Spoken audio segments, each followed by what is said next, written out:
What's up, y'all? Welcome to Procurement Foundry's Tenure Talk. We're so excited to be able to introduce this show to you. It's 15 minutes of bite-sized information, same 5 questions every single week to help you get a good idea of some great expertise from some seasoned veterans that have the scars to prove it. I'm your host, Katie McEwen, and I'm so excited to be here with you all today.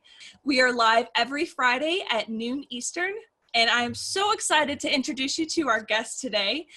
She is a personal hero of mine. She's a rock star in this space, and she's flipping the world of procurement and supply chain upside down. So excited to introduce you, Dr. Eloise Epstein. Thank you so much for being here today. Oh my God, it is my pleasure to be here, and thank you for such a kind introduction. I'm excited to learn about you and your role and what's going on right now. Well, let me just say I'm excited to be here. I think this show is awesome. I saw your first one, and when it came out, it was really compelling. So to be on your show as a guest, I'm like thrilled. Oh, well, thank you so much for that. That's such an honor coming from you. So I really appreciate it. So what's your role like right now? I know that you're at Kearney right now and doing that, but you're also everywhere on LinkedIn. You're across the world of procurement and supply chain, doing all kinds of speaking engagements and interviews and podcasts. Yeah, so for those that don't know me, I'm a vice president at Kearney, and I do procurement and supply chain future-looking strategies around digital. I know that's a mouthful, but I do a very specific thing. It's procurement, it's supply chain, or it's digital as applied to procurement and supply chain. And I really, my brand, my expertise, my experience is around looking at how digital is disrupting these traditional functions. And as I like to say, and I also like to talk a lot, but I like to say 2020 is the greatest time to be in procurement. If you look back at the last 20 years, this function has gone through a maturity process. And now as we look at the next decade, even with COVID, looking at the next decade, we have a young generation of people like yourself that are coming up. It's a very diverse group and a very passionate group. And if you look at all the activity, on LinkedIn, not only around what we're talking about or what you see in general, but you see Procurement Foundry, you see new voices. It's a great time. To me, the next decade is full of opportunities. Oh, I completely agree. It seems like procurement has hit the center stage, and procurement processes are finally getting the attention of CEOs and stakeholders, and it's really moving the needle with procurement and procurement process. So yeah, I think that's so true.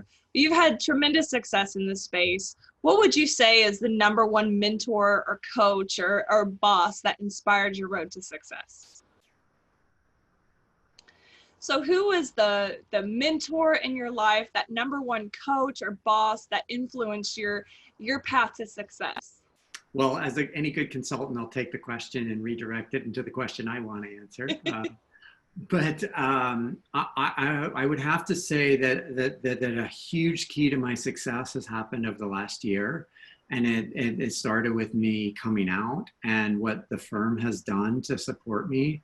And probably one of the most important things that they've done is they set up a team to support me and actually ensure my success.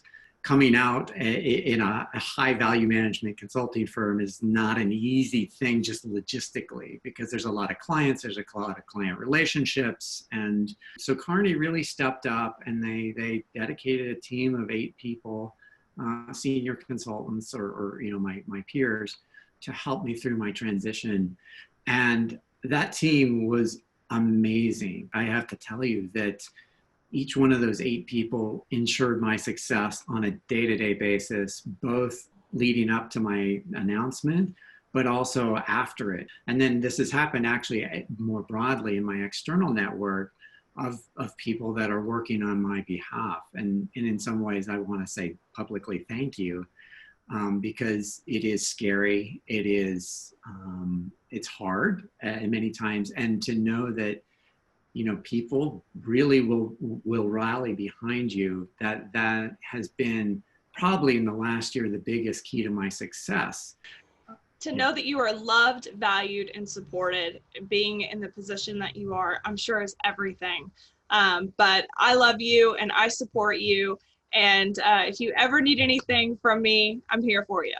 Thank you. I really appreciate you saying that. That means a lot. Thank you. Of course. So Totally. what's the most innovative thing that you're seeing in the space right now? What is 2020? Why does it have you so excited? Probably the biggest innovation that I've seen is around sustainability. And I don't mean the actual execution of it. I mean the strategy around it. And I know sustainability is the last thing on everybody's mind at the moment, but I would argue it was a huge strategic objective prior to COVID, and I would argue it will come back. And what I see is a lot of procurement actually can influence sustainability in a massive way, whether it's digitizing paper, whether it's providing alternative options, when you go to do a requisition, and you go through a tool like BuyerQuest, and you can have the option to choose a sustainable option. You can start to influence very tactical and very real impact. And I like to say that, you set up a cost savings meter, and we do a lot of cost savings. Well, you can also set one up for sustainability, so that every time a requisitioner makes a green choice, you should, that dial should move up. And every time we digitize a paper invoice, that dial should move up. And then we can keep going up the value chain, right? And we can go into sourcing, and every, sourcing event should include a sustainable choice in the coefficient. And guess what? We start doing awards with a sustainable choice. Maybe we pay 2% more, but we made the sustainable choice. And guess what? That meter starts running, and onboarding of, suppliers that do sustainability, and all of that drives that meter up. And then you do the breakthrough innovation. And that's where understanding your supply base and their capabilities, all of that then starts to really move the sustainability needle. And I would say that that comprehensive vision is not, or that comprehensive strategy is not because any one person is doing it. It's not one consulting firm. It's not one technology. It's an amalgamation of everybody coming together to drive sustainability forward. And that's probably the best innovation I've seen, aside from Procurement Foundry, because I probably would have said the same thing. And I know Mark said that. So That's true. Well, it's building a solid foundation. Not only is it about sustainability, but it's also about relationships and networking. Yeah. Because you're not going to know about those practices unless you're networked and reaching out to friends and practitioners in the industry. So yeah, that's great. Yeah. So what is one unique thing about you that nobody in this industry probably knows about? Your friends and family can know, but something that's unique to you. My undergrad degree is in theater. Okay, I got you. Yeah, that's shocking. That's shocking. So did you do a lot of plays after college, or? So I got it out of college. So I was directionless coming out of high school. And I went to junior college for 2 years and was doing theater there in a really good theater program, and then transferred. So, and so by the way, going the junior college route, hey, it worked out for me because I ended up with a PhD and 2 master's degrees. So, wow. And I was doing theater because I enjoyed it. And sort of like you were talking about relationships, I was developing good relationships and friendships, and I worked backstage doing production management. And so, yeah, we're really getting into things people don't know about me. I've never said this publicly. But then I went to work in touring the country, working with dance companies, doing their production management. Fascinating. Yeah. Wow, I would have never guessed that. That's so interesting. And it's interesting how those skills paved the way for your success I'm sure you tap into that at some point, especially with doing things like this, preparing for the camera, preparing for speaking engagements. I mean, theater's all about pulling in that confidence and showcasing it for an audience, and you do that very well. Well, thank you. Well, and it's exactly as you said, right? Theater has really helped me in storytelling, right? And ultimately, especially as we talk about data and analytics and even strategy, it's all about the story. And so being able to clearly and concisely tell a story and bring it to life, that's probably the skill that has helped me the most. And I'll just give you another, apparently this is just open up, and tell everything. But what I do talk about this a fair sometimes is I work with a public speaking coach, and I work every week. And so I appreciate you saying that, but it's also because I work on it very hard, and I have been doing that for 3 years because I was a lazy speaker before, and I've gone through this journey with my public speaking coach to get better, to refine my storytelling, and then just this another little piece. I actually do solo performance where I write and talk about my experience as a trans woman. So fascinating. So my last performance, I talked about the difference of traveling as a man and traveling as a woman, and or traveling as a pretend male and as a woman, and the differences, and it's pretty funny. Where can I see it? Is it on the internet or? Yeah, there's a link. I if anybody wants to see, we'll post it in the comments. I love that. You got some really good information that I've never told really publicly. I love that. Oh, that's fantastic. I can't wait to check that out. Well, I'm sure you're wonderful, and I'm sure it's hilarious. Yeah, I can't wait to check that out. So what advice would you give to, folks that are trying to claw up the ranks, people that want to have the sort of success that you've had? What advice would you give them? I think probably specialize in something and be good at it. Don't pretend. If you don't know something, you don't know it, and either go figure it out, go Google it in the background, or